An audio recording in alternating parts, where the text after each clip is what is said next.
ശബ്ദത്തിനേക്കാളും വലിയ. അങ്ങനെ ഇവിടെ വന്ന് പ്രാർത്ഥിക്കുന്ന സമയത്ത് സഹോദരി പറഞ്ഞ് റിബ്സിനകത്തൂടെ ഒരു ശക്തി അങ്ങോട്ട് പോയിട്ട് അകത്ത് നാം ഇത് ഭാരമെല്ലാം മാറി ഇപ്പൊ കൈ പൂർണ്ണമായിട്ട് ഉയർത്താം. പൂർണ്ണ സൗഖ്യം കർത്താവ് കൊടുത്തു. ഞാൻ 3 മാസത്തോളം റെസ്റ്റിലായിരുന്നു. എവിടെയാ ജോലി ചെയ്യുന്നത്? ഞാൻ ഡൽഹി ജനക്പൂരിസം. ഓക്കെ. അവിടെ ഈ കൈക്ക് വേദന വന്നപ്പോൾ ആ ഡോക്ടറെ കണ്ടേ? കൈക്ക് വേദന വന്നപ്പോ എന്റെ BP ഒക്കെ ഡൗൺ ആയിരുന്നു. അപ്പം ഡോക്ടർ എക്സ്റേ എടുക്കാൻ പറഞ്ഞു.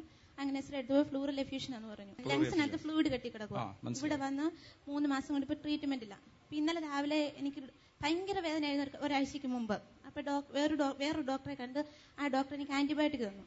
ആ ആന്റിബയോട്ടിക് ഇന്നലെ രാവിലെ വരെ ഞാൻ കഴിച്ചു. ഇന്നലെ ഉച്ചയ്ക്ക് ഞാൻ ആ മരുന്ന് തീർന്ന് ഞാൻ പിന്നെ വാങ്ങിക്കാൻ പോയില്ല. അപ്പം പേപ്പറിൽ കണ്ട് ഇവിടുത്തെ ഇത് അഡ്വർടൈസ്മെന്റ് കണ്ടു. അപ്പൊ ഞാൻ നാളെ ആയാലും പ്രാർത്ഥനയ്ക്ക് ദൈവം തീർച്ചയായിട്ടും എനിക്ക് സൗഖ്യം തരും. ഞാൻ മരുന്ന് നിർത്തി.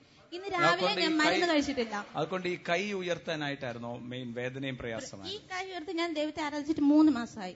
ഇത് ഇങ്ങനെ പൊക്കി ഇങ്ങനെ 1 മിനിറ്റിൽ നിർത്താൻ പറ്റില്ല. പ്രാർത്ഥിച്ചുകൊണ്ടിരുന്നപ്പോൾ ഏതാണ്ട് ഒരു അനുഭവം പറഞ്ഞു. റിബ്സിനകത്തൂടെ ബ്രദർ ഇങ്ങനെ പറഞ്ഞില്ലേ, നട്ടലിനകത്തൂടെ ദൈവത്തിന്റെ ശക്തി വ്യാപരിക്കും. അപ്പൊ എന്റെ റിബ്സിനകത്തൂടെ എന്തോ ഒരു തണുപ്പ് പോലെ വന്നിട്ട് എന്റെ ഈ കൈയിൽ കൂടെ വ്യാപിച്ചു. ഇപ്പൊ എനിക്കറിയില്ല. 1.5 മണിക്കൂർ ഞാൻ ദൈവത്തെ ആരാധിച്ചു. 1.5 മണിക്കൂറായി ഒരു കുഴപ്പമില്ല. ഒരു കുഴപ്പമില്ല. കൈയൊക്കെ ഉയർത്താം. 3 മാസം കൈ നന്നായിട്ട് ഒരു കുഴപ്പമില്ല. ഹല്ലേലൂയ. കരങ്ങളൊക്കെ ഒന്ന് അടിച്ച് കർത്താവിനെ സ്തോത്രം ചെയ്താൽ. ഒരു അത്ഭുത സാക്ഷ്യം കൂടി ഇവിടെ ഉണ്ട്.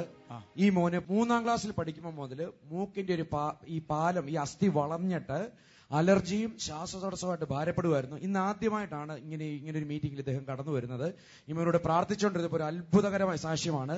ഇദ്ദേഹം പറയുന്നത്, ഇദ്ദേഹം പ്രാർത്ഥിച്ചുകൊണ്ടിരിക്കുമ്പോൾ പുറകിൽ വന്നൊരു ബ്രദർ ഇങ്ങനെ കൈവച്ച് പ്രാർത്ഥിച്ചു. അപ്പൊ തന്നെ കൂടെ ഒരു അങ്കിൾ നിൽപ്പുണ്ടായിരുന്നു രോഗിയായിട്ട്. ഈ വന്ന ബ്രദർ മറ്റേ കൈ അങ്കിളിന്റെ പുറത്ത് കൈവച്ചു. ഇദ്ദേഹം അത് കണ്ടോണ്ടാണ് നിൽക്കുന്നത്.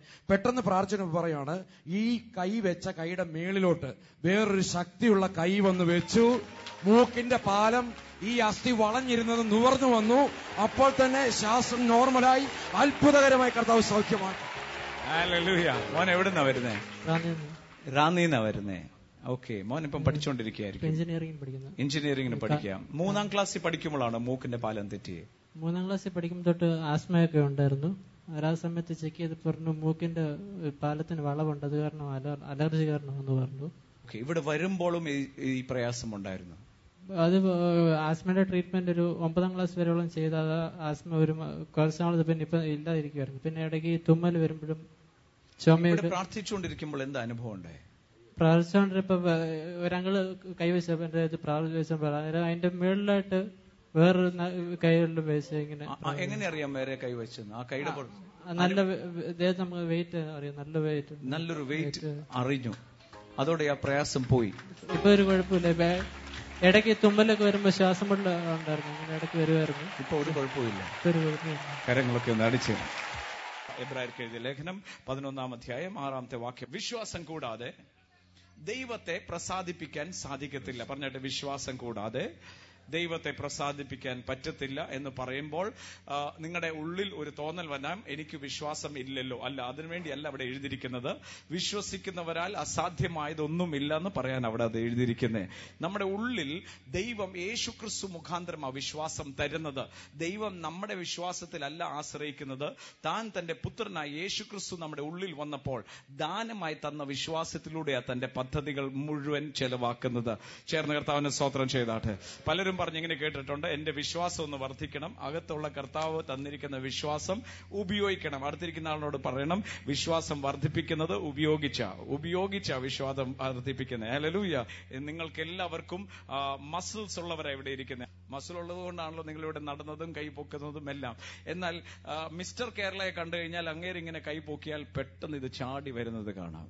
ഉടനെ അതിന്റെ അർത്ഥം അങ്ങേർക്കുണ്ട്, എനിക്കില്ല എന്നല്ല. അങ്ങേർക്കുള്ള മസിലും എനിക്കുണ്ട്. പക്ഷെ അദ്ദേഹം ഡെയിലി അത് എക്സസൈസ് ചെയ്താ നിൽക്കുന്നത്. സോ വിശ്വാസം കൂടാതെ ദൈവത്തെ ആർക്കും പ്രസാദിക്കാൻ പറ്റത്തില്ല എന്ന് പറയുമ്പോൾ let not negative things get in to you. എനിക്ക് വിശ്വാസമില്ല, അതുകൊണ്ട് എനിക്ക് ദൈവത്തെ പ്രസാദിപ്പിക്കാൻ പറ്റത്തില്ല എന്ന് വിചാരിക്കരുത്. വിശ്വാസം ദൈവം ദാനമായി തന്നിട്ടുണ്ട്. ആ വിശ്വാസത്താൽ അസാധ്യമായത് ഒന്നുമില്ല. സോ വിശ്വാസം എന്ന ദാനം ദൈവം നമുക്ക് തന്നിരിക്കുന്നു. ദൈവവചനത്തിൽ പറയുന്നു, കർത്താവിന്റെ അടുക്കൽ വരുന്നവൻ ആദ്യമേ വിശ്വസിക്കണം, ദാറ്റ് ഗോഡ് ഈസ്, അവൻ ഉണ്ട്. ഹല്ലേലൂയ. എനിക്ക് വേണ്ടി പ്രവർത്തിക്കുന്നവനായി ഇന്നും ജീവിക്കുന്നവനാ. വചനത്തിൽ തുടർന്ന് വായിക്കുമ്പോൾ ഇങ്ങനെയാ വായിക്കുന്നത്, അവനെ അന്വേഷിക്കുന്നവർക്ക് അവൻ പ്രതിഫലം കൊടുക്കുന്നവനാ. വായിക്കപ്പെടുന്നു, ശ്രദ്ധിക്കുക. എന്നാൽ വിശ്വാസം കൂടാതെ ദൈവത്തെ പ്രസാദിപ്പിക്കാൻ കഴിയുന്നതല്ല. ദൈവത്തിന്റെ അടുക്കൽ വരുന്നവൻ നിങ്ങൾ വന്നിരിക്കുന്നത് സ്വർഗീയ വിരുന്നിന്റെ അടുക്കലല്ല, തങ്കു ബ്രദറോ തോമസ് കുട്ടി ബ്രദറിന്റെ അടുക്കലല്ല നിങ്ങൾ വന്നിരിക്കുന്നത്. നിങ്ങൾ വന്നിരിക്കുന്ന കർത്താവായ യേശു ക്രിസ്തുവിന്റെ അടുക്കലാണ്. അവന്റെ അടുക്കൽ വരുന്നവൻ അവൻ ഉണ്ടെന്ന് വിശ്വസിക്കണം. ദൈവത്തിന്റെ അടുക്കൽ വരുന്നവൻ ദൈവമുണ്ട് എന്നും തന്നെ അന്വേഷിക്കുന്നവർക്ക് പ്രതിഫലം കൊടുക്കുന്നു എന്നും വിശ്വസിക്കുന്നു. അന്വേഷിക്കുന്നവർക്ക് അവിടെ ഇംഗ്ലീഷിൽ ഉപയോഗിച്ചിരിക്കുന്ന പദം ദോസ് ഹു ഡെലിജന്റ്ലി സീക്ക് ഹിം എന്ന് പറഞ്ഞാൽ വെറും ഒരു അന്വേഷണമല്ല, കണ്ടെത്തുന്നവരെയുള്ള അന്വേഷണം. ഹല്ലേലൂയ. യേശു പറഞ്ഞു, മുട്ടുവീൻ എന്നാൽ തുറക്കപ്പെടും, അന്വേഷിപ്പീൻ എന്നാൽ കണ്ടെത്തും. കണ്ടെത്തുവോളം, തുറക്കുവോളം മുട്ടുന്ന ഒരു വ്യക്തി, അത് അത്യന്ത ദാഹം. ഡെലിജൻസ് എന്ന് പറഞ്ഞ വെറും ഒരു ദാഹമല്ല. യേശു ഇങ്ങനെ പറഞ്ഞു, ദാഹിക്കുന്നവർ എന്റെ അടുക്കൽ വരട്ടെ, വിശ്വസിക്കുന്നവന്റെ ഉള്ളിൽ നിന്നും ജീവിക്കുന്ന ജലത്തിന്റെ നദികൾ ഒഴുകും. വിശ്വസിക്കുന്നവന്റെ അടുക്കൽ ആർക്കാണ് ദാഹം, അത്യന്ത ദാഹം, അവരാ യേശുവിന്റെ അടുക്കൽ വരുന്നത്. എത്ര പേര് പറയും, കർത്താവേ ഞാൻ വാഞ്ചിക്കുന്നു, ഞാൻ ദാഹിക്കുന്നു, ഇത്ര നാളും കർത്താവേ അങ്ങയുടെ സന്നിധിയിൽ ഞാൻ നിന്നു നടന്നു, ഇത് പോരാ, അങ്ങ് എനിക്ക് വേണ്ടി ക്രൂശിൽ മരിച്ച അനുഗ്രഹത്തിനായി മുഴുവൻ അനുഭവിക്കാൻ എനിക്ക് ആഗ്രഹമാണ്. കർത്താവിന്റെ വചനം നമ്മളിൽ രൂപാന്തരം കൊണ്ടുവരണം, പരിശുദ്ധാത്മാവിന്റെ ശക്തിയാൽ നിറയണം. എന്തുകൊണ്ട് പരിശുദ്ധാത്മാവിന്റെ ശക്തിയാൽ നിറയണം? വേദപുസ്തകം പറയുന്നു, ദൈവം തന്നെ സ്നേഹിക്കുന്നവർക്ക് വേണ്ടി ഒരുക്കി വെച്ചിരിക്കുന്നത് കണ്ണ് കണ്ടിട്ടില്ല, ചെവി കേട്ടിട്ടില്ല, ഹൃദയത്തിൽ നിരൂപിച്ചിട്ടില്ല, എന്നാൽ തന്റെ ആത്മാവിനാൽ അത് വെളിപ്പെടുത്തിയിരിക്കുന്നു. എന്തുകൊണ്ട് പരിശുദ്ധാത്മാവിനാൽ നിറയണം? പരിശുദ്ധാത്മാവ് നിറയപ്പെട്ടില്ലെങ്കിൽ ഇപ്പോഴും നമ്മൾ തായെ തായെ തായെ എന്ന് പറഞ്ഞ് നടക്കും. എന്നാൽ ഒരു രക്ഷിക്കപ്പെട്ട സ്നാനപ്പെട്ട ഒരു ദൈവ പൈതലാണോ, തനിക്ക് പരിശുദ്ധാത്മാവിന്റെ അഭിഷേകം കിട്ടുമ്പോൾ തനിക്കറിയാം തനിക്ക് വേണ്ടി വെച്ചിരിക്കുന്നതെല്ലാം തനിക്ക് കാണാൻ സാധിക്കും. മറ്റുള്ളവർക്കും കാണാൻ പറ്റാത്തത് താൻ കാണും. അതുകൊണ്ടാണ് ജപ്തി നോട്ടീസ് കയ്യിലിരിക്കുമ്പോഴും തുള്ളിച്ചാടി ഡാൻസ് ചെയ്യുന്നത്. കാര്യം തനിക്കറിയാം ഒരു കുഴപ്പവും ഒരു ദോഷവും തനിക്ക് വരുത്തില്ല. അത് വെറുതെ ഡാൻസ് ചെയ്യാൻ പറ്റത്തില്ല.